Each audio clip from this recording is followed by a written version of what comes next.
প্রিয় শিক্ষার্থীবৃন্দ, আসসালামু আলাইকুম। পার্সেন্টেজ ম্যাথের দ্বিতীয় পর্বে আপনাদের সাথে আছি আমি মোহাম্মদ মাহবুব আলম। আজকের পর্বে আমরা পার্সেন্টেজ ম্যাথের কিছু সমস্যাবলী সমাধান করব। প্রথমে দেখে নেওয়া যাক এই সমস্যাটি। এখানে বলা হয়েছে 50 ইজ হোয়াট পার্সেন্টেজ অফ 300, অর্থাৎ 50 300 এর কত শতাংশ।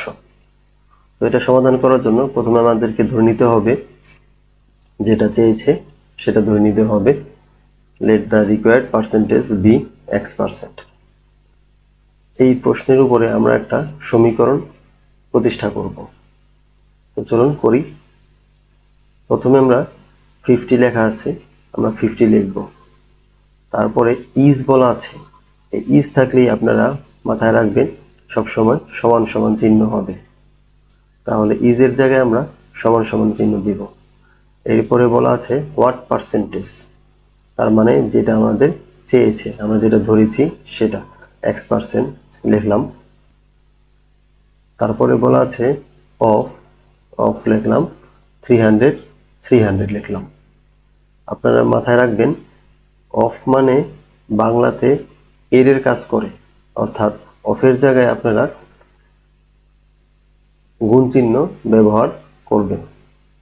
তো 50 থাকলো, আর আমরা জানি x% মানে হচ্ছে x/100 ইন্টু 300। তারপরে কি করা যায়, 50 থাকলো, x থাকলো, 100 দিয়ে যদি 300কে ভাগ করেন ভাগফলটা হয় 3। যেহেতু আমরা x এর মান বের করব, তাহলে এই 3 কে ওই পাশে নিতে হবে, আর 3 এই পাশে x এর সাথে গুণ অবস্থায় আছে। সো 3 যদি ওই পাশে যায় তাহলে সেটা ভাগ আকারে যাবে, অর্থাৎ আমরা লিখতে পারি 50/3 = x। এরপরে 50কে যদি আমি 3 দিয়ে ভাগ করি ভাগফলটা হবে 16.67%। চলুন আরেকটা সমস্যা আমরা দেখি। এখানে বলা হয়েছে if r% of r is 36 then r is equal to what, অর্থাৎ r% of r এর মান হচ্ছে 36, তাহলে r এর মান কত। তো এটা আগের মতো আমরা সমাধান করব, একটা ইকুয়েশন এস্টাবলিশ করব। এখানে যা বলা আছে তা আমরা লিখব r% of r, আর আগেই বলেছিলাম যে ইজ থাকলে আপনারা সমান সমান চিহ্ন দিবেন। তো এখানে ইজ আছে, আমরা সমান সমান চিহ্ন দেব, আর 36 লিখব। এখন r% মানে আমরা জানি r/100, অফ মানে আমরা জানি গুণ চিহ্ন ব্যবহার করা লাগে। আর থাকলো 36 থাকলো। এরপরে আর এবং আর, এই দুইটা আর যদি আমরা গুণ করি তাহলে গুণফল হয় r²। আর যেহেতু এখানে 100 ভাগ অবস্থায় আছে, তো এই 100 যদি ওই পাশে যায় তাহলে সেটা গুণ আকারে হয়ে যাবে। 36 এর সাথে 100 গুণ করলে গুণফল 3600 হয়। তারপর যেহেতু আমাদের বের করতে হবে আর এর মান, সুতরাং এই আর এর উপরে যে স্কোয়ার আছে স্কোয়ার দূর করতে হবে। আর এর উপরে স্কোয়ার দূর করতে হলে আমাদেরকে দুই পক্ষে স্কোয়ার রুট করা লাগবে। তো যদি স্কোয়ার রুট করি, স্কোয়ার রুট করলে স্কোয়ার আর রুট কাটা চলে যাবে, আর 3600কে যদি স্কোয়ার করি সেটা উত্তর হয় 60। এখানে বলা হয়েছে the ratio 5:4 expressed as a percent equals what, অর্থাৎ 5:4কে শতকরা হিসেবে প্রকাশ করলে সেটা কত সমান সমান হবে। তো আমরা জানি 5:4 মানে লেখা যায় 5/4। এরপরে যেহেতু এটা একটা ভগ্নাংশ আর বলা হয়েছে ভগ্নাংশটিকে শতকরা হিসেবে প্রকাশ করুন, তাহলে আমরা শিখেছি একটি ভগ্নাংশকে শতকরা হিসেবে প্রকাশ করতে হলে তার সাথে 100 গুণ করতে হয়। তারপরে এই 4 দিয়ে 100কে যদি ভাগ করি ভাগফল হয় 25। তারপরে 25 দিয়ে 5কে গুণ করলে গুণফল হয় 125। আর পার্সেন্ট তো আগেই ছিল। এই উত্তর। আমরা আরেকটি সমস্যা সমাধান করার চেষ্টা করি। What is 20% of 25% of 300? আপনারা দেখছেন এখানে দুই জায়গায় অফ আছে। তো আমরা জানি অফ থাকলেই গুণ চিহ্ন দিতে হয়, তো আমরা সেটাই দিব। 20% লিখব, অফ লিখব, 25% লিখব, অফ লিখব, 300 লিখব। এরপরে অফের জায়গায় আমরা গুণ চিহ্ন দিব, এই অফের জায়গায় আমরা গুণ চিহ্ন দিব। আর আমরা আগেই জানি 20% মানে হচ্ছে 20/100, 25% মানে হচ্ছে 25/100। এরপর আপনারা যদি ভাগ করেন তাহলে কাঙ্ক্ষিত ফলাফল পেয়ে যাবেন।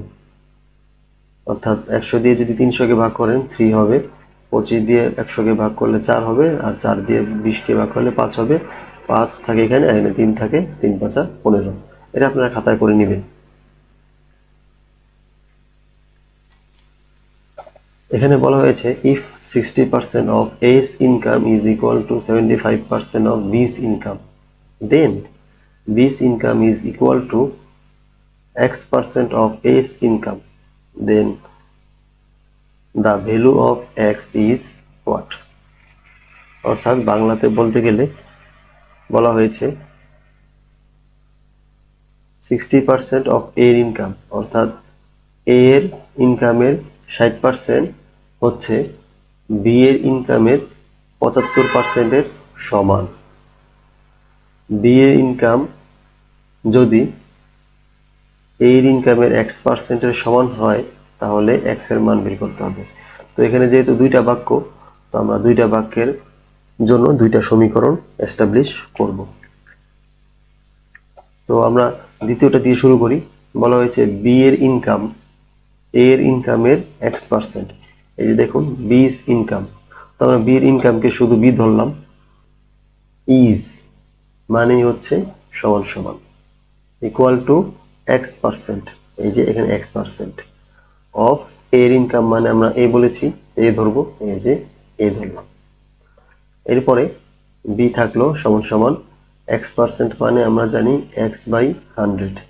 অফের জায়গায় লিখতে পারি আমরা গুণ চিহ্ন, তারপরে এ। তারপর আমরা পরবর্তী আরেকটা সমীকরণ লিখি প্রথম বাক্যটা দিয়ে। বলা হয়েছে 60% অফ A's ইনকাম, অর্থাৎ 60% অফ এ লিখতে পারি, কারণ আমরা এর ইনকামকেই আমরা এ ধরেছি। তারপরে ইজ আছে, তো ইজ মানে আমরা সমান সমান চিহ্ন দিব, ইকুয়াল টু 75% অফ বি's ইনকাম, অর্থাৎ 75% অফ বি's ইনকাম মানে আমরা বি ধরেছি। তারপরে 60% মানে আমরা জানি 60/100, অফ এর বদলে আমরা গুণ চিহ্ন ব্যবহার করব, এ থাকবে। 75% মানে 75/100, আর বি এর মান দেখুন উপরে পেয়েছি আমরা, বি এর বদল লিখতে পারি X/100 ইন্টু এ, তো বি এর জায়গায় লিখলাম X/100 ইন্টু এ। তারপরে দেখুন দুই পাশ থেকে 100 আর 100 ক্যান্সেল হয়, তারপরে এ আর এ ক্যান্সেল হয়, বাকি থাকে 60, তারপরে 75x থাকে, আর এখানে একটা 100 ক্যান্সেল হয়, আর একটা 100 থাকে, সেই 100টা লেখলাম। যেহেতু আমাদেরকে x এর মান বের করতে হবে, সো x-টাকে সমীকরণের এক পাশে রাখতে হবে আর বাকি সব মান অন্য পাশে নিয়ে যেতে হবে। তো যেহেতু 100 এর পাশে ভাগ অবস্থা আছে, আমরা এই পাশে নিলে সেটা গুণ হয়ে যাবে, আর 75% এই পাশে গুণ অবস্থা আছে, এটা এই পাশে চলে আসলে ভাগ হয়ে যাবে। 75-কে যদি 25 দিয়ে ভাগ করেন তাহলে 3 হয়, 100-কে 25 দিয়ে ভাগ করলে 4 হয়, আবার ওই 3 দিয়ে 60-কে ভাগ করলে ভাগফল 20 হয়, 20 আর 4 80। তো শিক্ষার্থীবৃন্দ, আজকের জন্য এই পর্যন্তই।